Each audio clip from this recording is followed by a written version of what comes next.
विश्वाधारं गगनसदृशं मेघवर्णं शुभांगं लक्ष्मीकान्तं कमलनयनं योगिभिर्ध्यानगम्यं वन्दे विष्णुं भवभयहरं सर्वलोकैकनाथं शान्ताकारं भुजगशयनं पद्मनाभं सुरेशं विश्वाधारं गगनसदृशं मेघवर्णं शुभांगं लक्ष्मीकान्तं कमलनयनं योगिभिर्ध्यानगम्यं वन्दे विष्णुं भवभयहरं सर्वलोकैकनाथं शान्ताकारं भुजगशयनं पद्मनाभं सुरेशं विश्वाधारं गगनसदृशं मेघवर्णं शुभांगं लक्ष्मीकान्तं कमलनयनं योगिभिर्ध्यानगम्यं वन्दे विष्णुं भवभयहरं सर्वलोकैकनाथं शान्ताकारं भुजगशयनं पद्मनाभं सुरेशं विश्वाधारं गगनसदृशं मेघवर्णं शुभांगं लक्ष्मीकान्तं कमलनयनं योगिभिर्ध्यानगम्यं वन्दे विष्णुं भवभयहरं सर्वलोकैकनाथं शान्ताकारं भुजगशयनं पद्मनाभं सुरेशं विश्वाधारं गगनसदृशं मेघवर्णं शुभांगं लक्ष्मीकान्तं कमलनयनं योगिभिर्ध्यानगम्यं वन्दे विष्णुं भवभयहरं सर्वलोकैकनाथं शान्ताकारं भुजगशयनं पद्मनाभं सुरेशं विश्वाधारं गगनसदृशं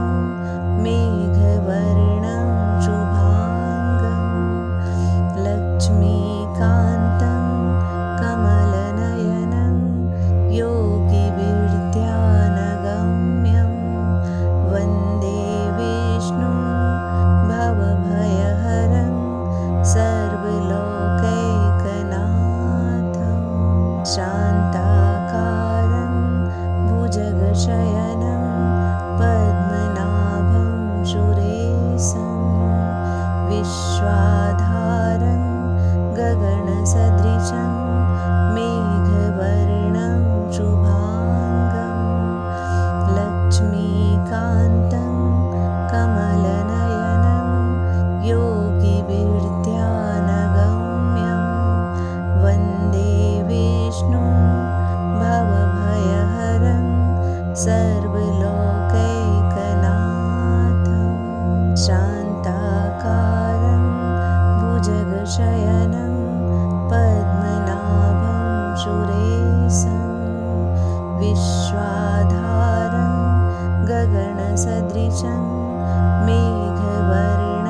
सदृशं मेघवर्णं शुभाङ्गं लक्ष्मीकान्तं कमलनयनं योगिभिर्ध्यानगम्यं वन्दे विष्णुं भवभयहरं सर्वलोकैकनाथं शान्ताकारं भुजगशयनं पद्मनाभं सुरेशं विश्वाधारं गगनसदृशं मेघवर्णं शुभाङ्गं लक्ष्मीकान्तं कमलनयनं योगिभिर्ध्यानगम्यं वन्दे विष्णुं भवभयहरं सर्वलोकैकनाथं शान्ताकारं भुजगशयनं पद्मनाभं सुरेशं विश्वाधारं गगनसदृशं मेघवर्णं शुभाङ्गं लक्ष्मीकान्तं कमलनयनं योगिभिर्ध्यानगम्यं वन्दे विष्णुं भवभयहरं सर्वलोकैकनाथं शान्ताकारं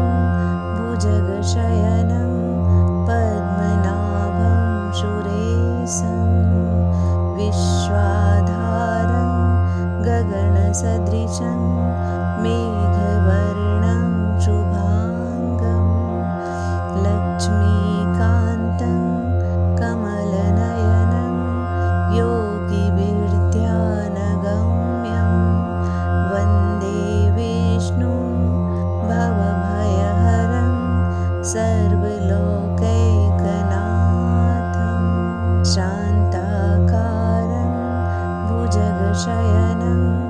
पद्मनाभं सुरेशं विश्वाधारं गगनसदृशं मेघवर्णं शुभाङ्गं लक्ष्मीकान्तं कमलनयनं योगिभिर्ध्यानगम्यं वन्दे विष्णुं भवभयहरं सर्वलोकैकनाथं शान्ताकारं भुजगशयनं पद्मनाभं सुरेशं विश्वाधारं गगनसदृशं मेघवर्णं शुभाङ्गं लक्ष्मीकान्तं कमलनयनं योगिभिर्ध्यानगम्यं वन्दे विष्णुं भवभयहरं सर्वलोकैकनाथं शान्ताकारं भुजगशयनं पद्मनाभं सुरेशं विश्वाधारं गगनसदृशं मेघवर्णं शुभाङ्गं लक्ष्मीकान्तं कमलनयनं योगिभिर्ध्यानगम्यं वन्दे विष्णुं भवभयहरं सर्वलोकैकनाथं शान्ताकारं भुजगशयनं पद्मनाभं सुरेशं विश्वाधारं गगनसदृशं मेघवर्णं शुभाङ्गं लक्ष्मीकान्तं कमलनयनं योगिभिर्ध्यानगम्यं वन्दे विष्णुं भवभयहरं सर्वलोकैकनाथं शान्ताकारं भुजगशयनं पद्मनाभं सुरेशं विश्वाधारं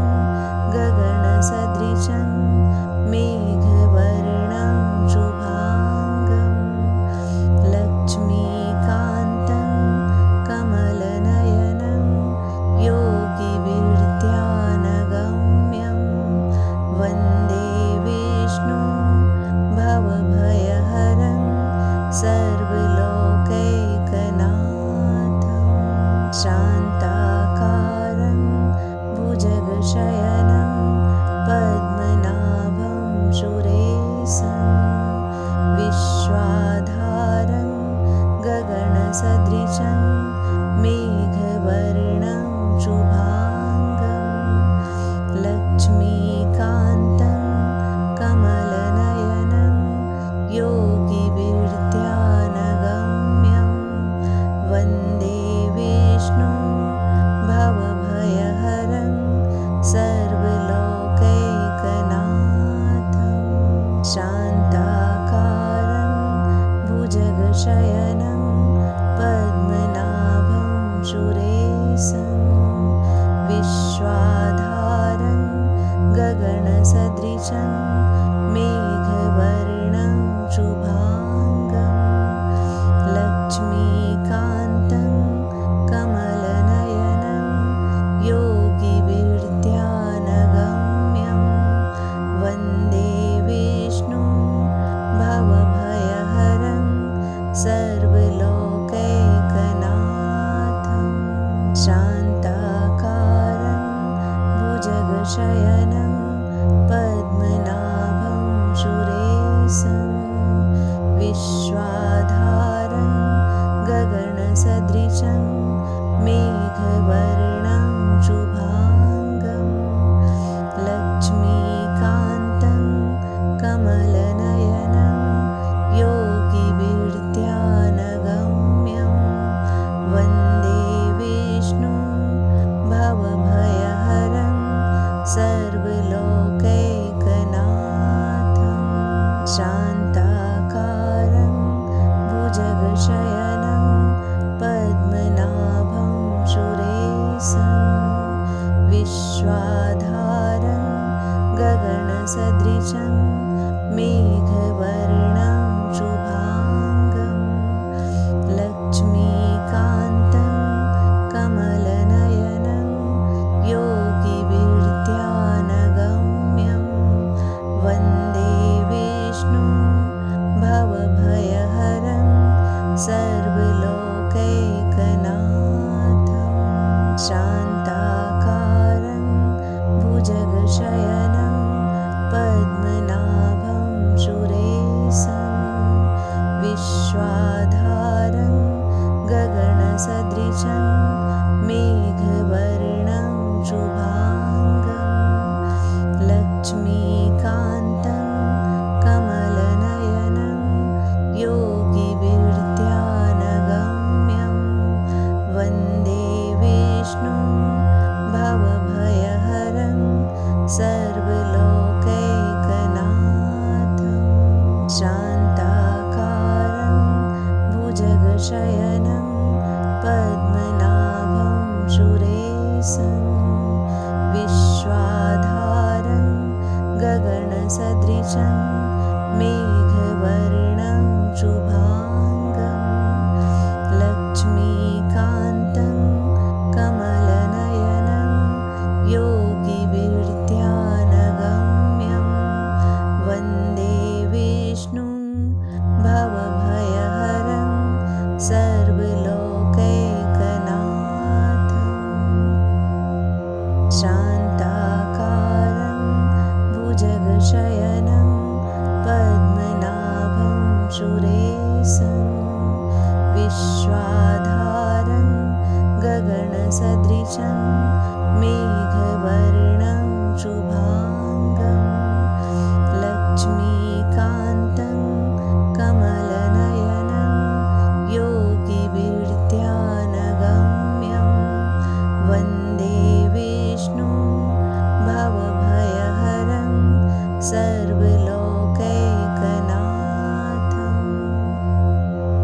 शान्ताकारं भुजगशयनं पद्मनाभं सुरेशं विश्वाधारं गगनसदृशं मेघवर्णं शुभाङ्गं लक्ष्मीकान्तं कमलनयनं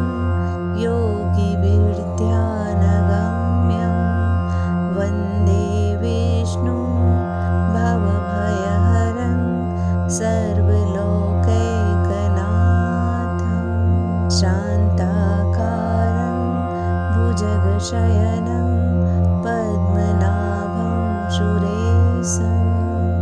विश्वाधारं गगनसदृशं मेघवर्णं शुभाङ्गं लक्ष्मीकान्तं कमलनयनं योगिभिर्ध्यानगम्यं वन्दे विष्णुं भवभयहरं सर्वलोकैकनाथं शान्ताकारं भुजगशयनं पद्मनाभं सुरेशं विश्वाधारं गगनसदृशं मेघवर्णं शुभाङ्गं लक्ष्मीकान्तं कमलनयनं योगिभिर्ध्यानगम्यं वन्दे विष्णुं भवभयहरं सर्वलोकैकनाथं शान्ताकारं भुजगशयनं पद्मनाभं सुरेशं विश्वाधारं गगनसदृशं मेघवर्णं शुभाङ्गं लक्ष्मीकान्तं कमलनयनं योगिभिर्ध्यानगम्यं वन्दे विष्णुं भवभयहरं सर्वलोकैकनाथं शान्ताकारं भुजगशयनं पद्मनाभं सुरेशं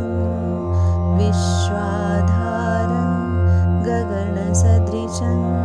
मेघवर्णं शुभाङ्गं लक्ष्मीकान्तं कमलनयनं योगिभिर्ध्यानगम्यं वन्दे विष्णुं भवभयहरं सर्वलोकैकनाथं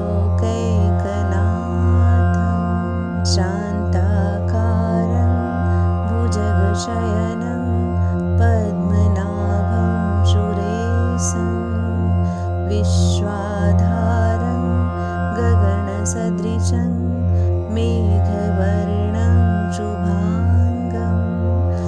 लक्ष्मीकान्तं कमलनयनं योगिभिर्ध्यानगम्यं वन्दे विष्णुं भवभयहरं सर्वलोकैकनाथं शान्ताकारं भुजगशयनं पद्मनाभं सुरेशं विश्वाधारं गगनसदृशं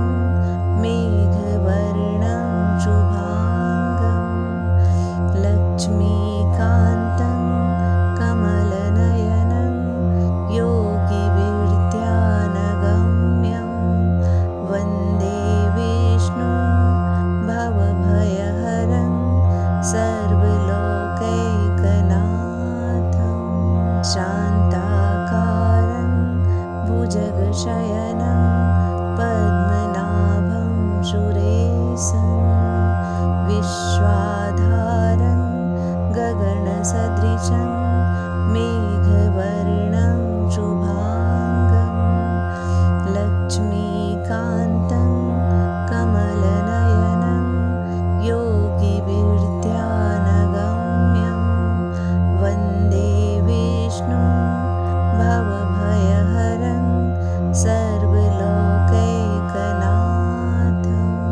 शान्ताकारं भुजगशयनं पद्मनाभं सुरेशं विश्वाधारं गगनसदृशं मेघवर्णं शुभाङ्गं लक्ष्मीकान्तं कमलनयनं योगिभिर्ध्यानगम्यं वन्दे विष्णुं भवभयहरं सर्वलोकैकनाथं शान्ताकारं भुजगशयनं पद्मनाभं सुरेशं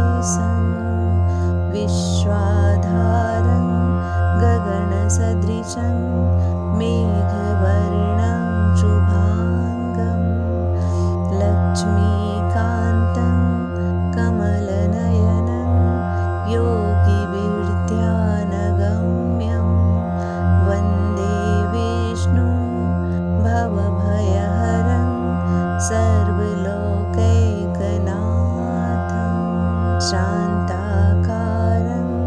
भुजगशयनं पद्मनाभं सुरेशं विश्वाधारं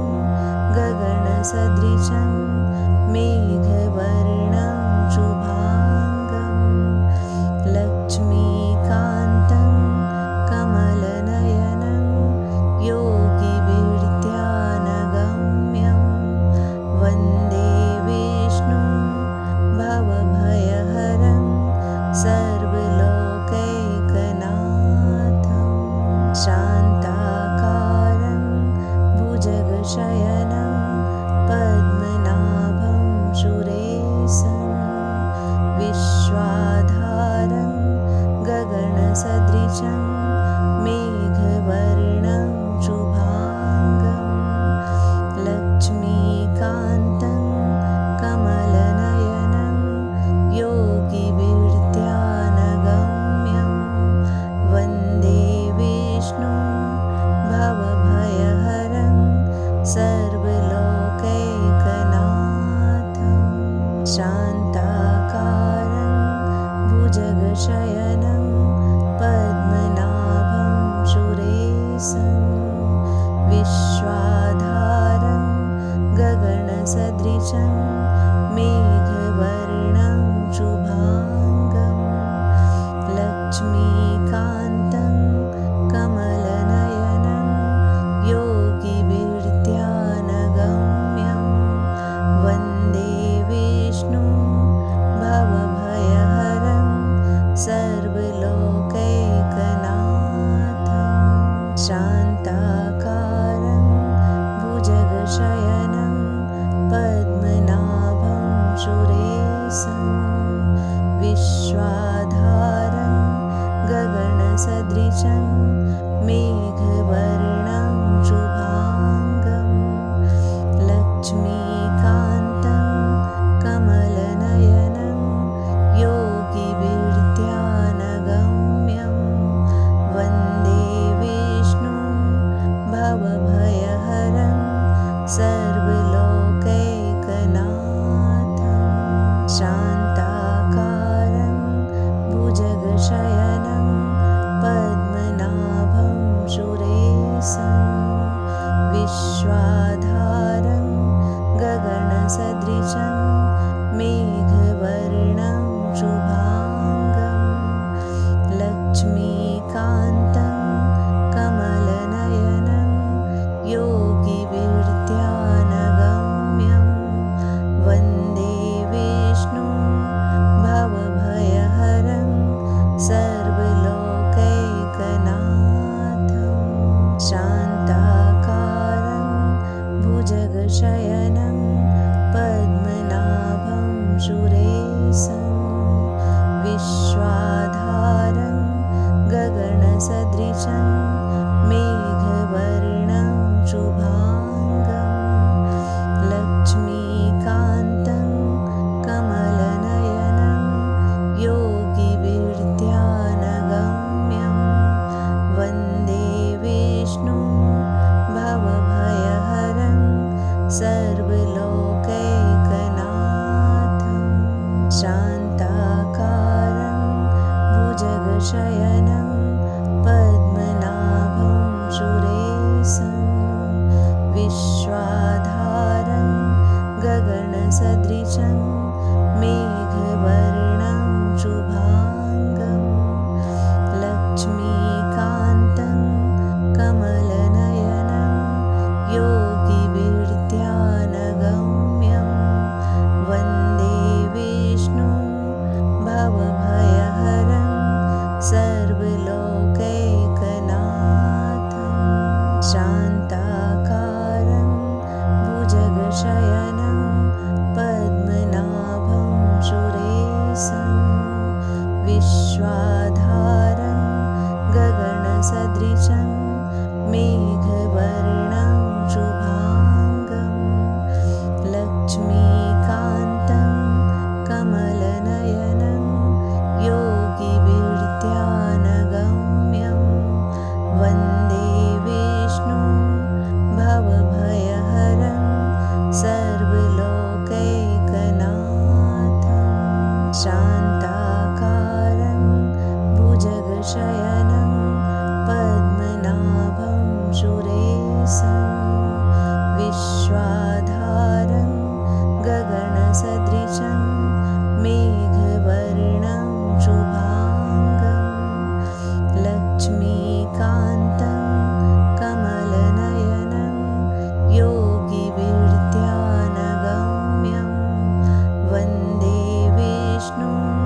भुजगशयनं पद्मनाभं सुरेशं विश्वाधारं गगनसदृशं मेघवर्णं शुभाङ्गं लक्ष्मीकान्तं कमलनयनं योगिविद्यानगम्यं वन्दे विष्णुं भवभयहरं सर्वलोकैकनाथं शान्ताकारं भुजगशयनं पद्मनाभं सुरेशं विश्वाधारं गगनसदृशं मेघवर्णं शुभाङ्गं लक्ष्मीकान्तं कमलनयनं योगिविद्यानगम्यं वन्दे विष्णुं भवभयहरं सर्वलोकैकनाथं शान्ताकारं भुजगशयनं पद्मनाभं सुरेशं विश्वाधारं गगनसदृशं मेघवर्णं शुभाङ्गं लक्ष्मीकान्तं कमलनयनं योगिविद्यानगम्यं वन्दे विष्णुं भवभयहरं सर्वलोकैकनाथं शान्ताकारं भुजगशयनं पद्मनाभं सुरेशं विश्वाधारं गगनसदृशं मेघवर्णं शुभाङ्गं लक्ष्मीकान्तं कमलनयनं योगिविद्यानगम्यं वन्दे विष्णुं भवभयहरं सर्वलोकैकनाथं शान्ताकारं भुजगशयनं पद्मनाभं सुरेशं